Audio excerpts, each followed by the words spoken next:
सिया राम हरे सिया राम हरे। रघुनंदन राघव राम हरे सिया राम हरे सिया राम हरे। मंगल भवन मंगलहारी द्रवौ सुदशरथ अजिर बिहारी। विलाप करती रोती और कहती थी, नारद कर मैं कहा का बिगारा, भवन मोर जिन बस उजारा। अस उपदेश उमहिज दिन्हा, बेरे बार लागे तप किन्हा। मैंने नारद का क्या बिगाड़ा था, जिन्होंने मेरा बसता हुआ घर उजाड़ दिया। और उन्होंने पार्वती को देखकर उपदेश दिया कि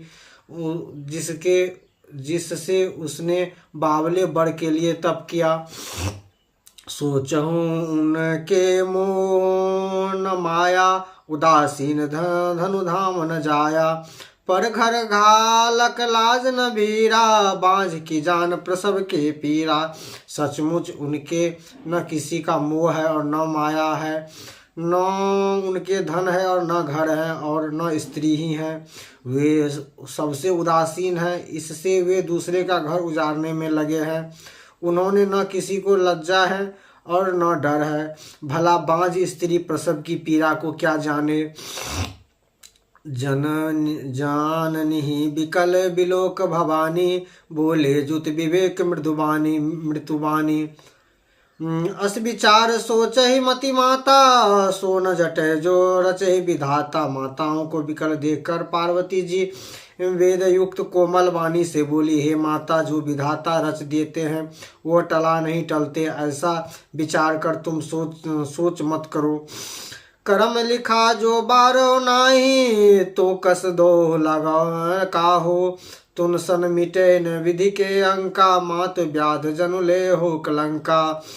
जो मेरे भाग में बावला ही पति लिखा है, तो किसी को क्या दोष लगाया जाए। हे माता, क्या विधाता के आर तुमसे मिट सकती है।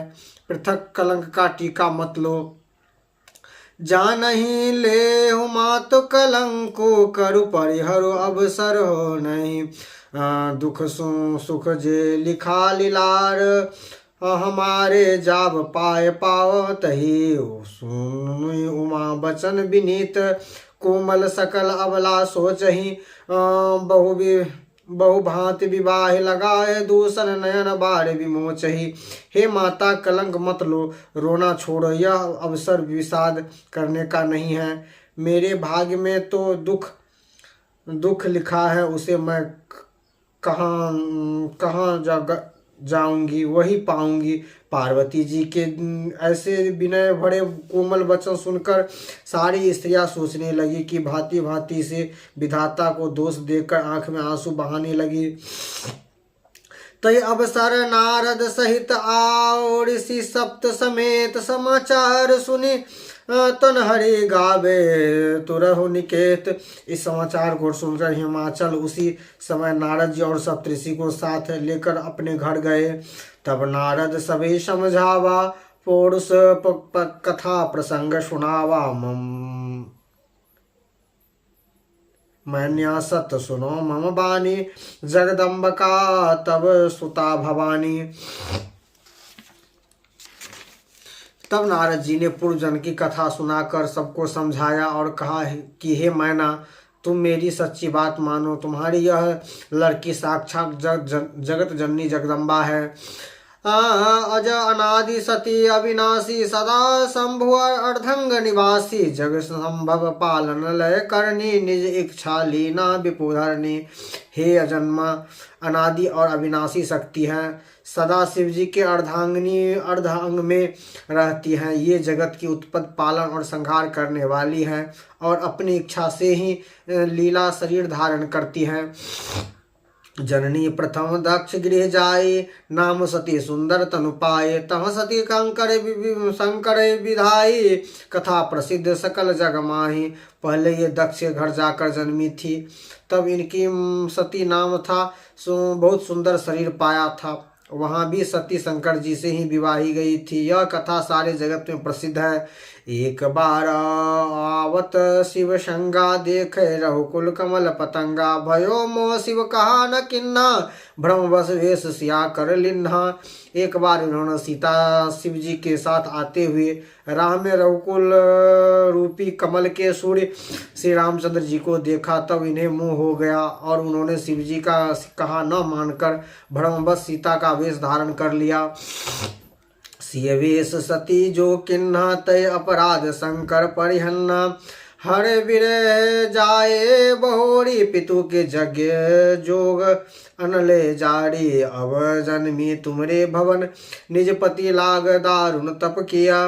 अस जाने संशय तजो, गिरजा सर्वदा शंकर प्रिया। सीता जी ने अपने जो सती जी ने जो सीता का वेश धारण किया, उसी अपराध के कारण शंकर जी ने उनको त्याग दिया। फिर शिव जी के वियोग में अपनी पिता के यज्ञ में जाकर वही योग अग्नि से भस्म हो गई। तब इन्होंने तुम्हारे घर जन्म लेकर अपने पति के लिए कठिन तप किया। ऐसा जानकर सने छोड़ दो, पार्वती जी को सदा ही शिव जी का प्रिया अर्धांगिनी है। सुनी नारद के वचन तब सब कर मिटा विषाद। क्षण महु व्यापे सकल पुर, घर घर यह संवाद। तब नारद जी के वचन सुनकर सबका विषाद मिट गया और क्षण भर में यह समाचार सारे नगर घर घर फैल गए।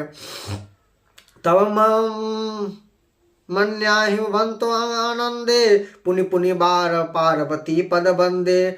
नारु पुरुष सिय जुगल सयाने, नगर लोग सब अति हर्षाने। तब मैना और हिमन आनंद में मग्न हो गए और उन्होंने बार बार पार्वती के चरणों की वंदना की। स्त्री पुरुष बालक युवक और वृद्ध नगर के सभी लोग बहुत प्रसन्न हुए लगे हो। नगर में मंगल गीत गाए जाने लगे और सबने भांति भांति के स्वर्ण के कलश सजाए।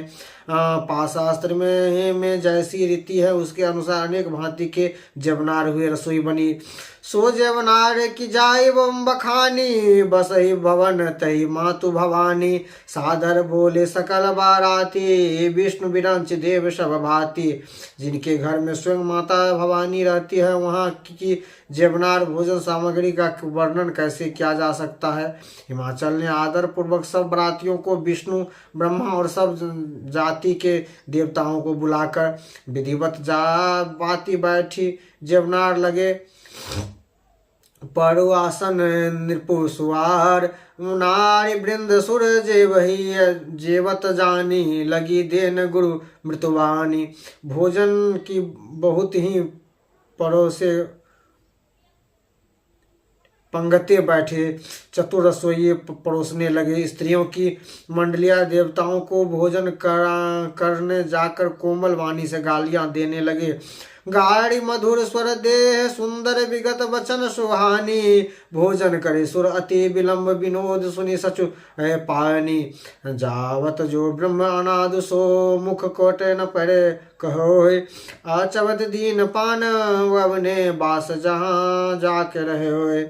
सब सुंदरी स्त्रियां मीठे स्वर में गालियां देने लगी और व्यंग भरे वचन सुनने लगी। देवतागण विनोद सुनकर बहुत दुख अनुभव करने लगे, इसीलिए सुख अनुभव करने लगे। इसीलिए भोजन करने में बड़ी देर लग रही थी। भोजन के समय जो आनंद बढ़ा वह करोड़ों मुख से ही नहीं कहा जा सकता है। भोजन कर चुकने पर सबके हाथ मुंह धोकर पान किए गए।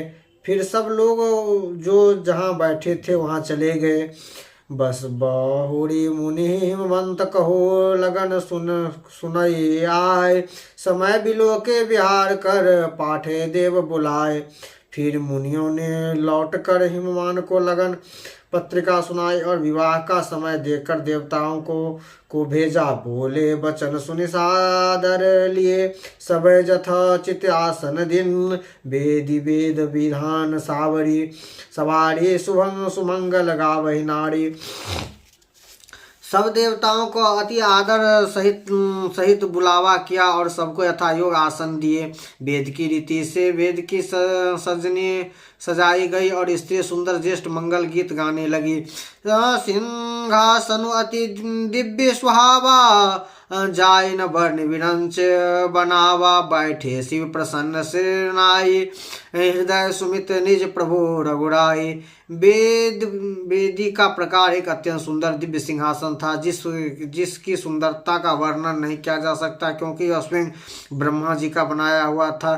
ब्राह्मणों को सिर नवाकर और हृदय में अपने स्वामी श्री रघुनाथ जी का स्मरण करके शिव जी उस सिंहासन पर बैठ गए। बहुरी मुनि सन उमा बुलाई, कड़ी सिंगार रखे सखी ले आई। देखत अरु सकल सुर मोहे, वर्ण छवि अस जग कवि को होए।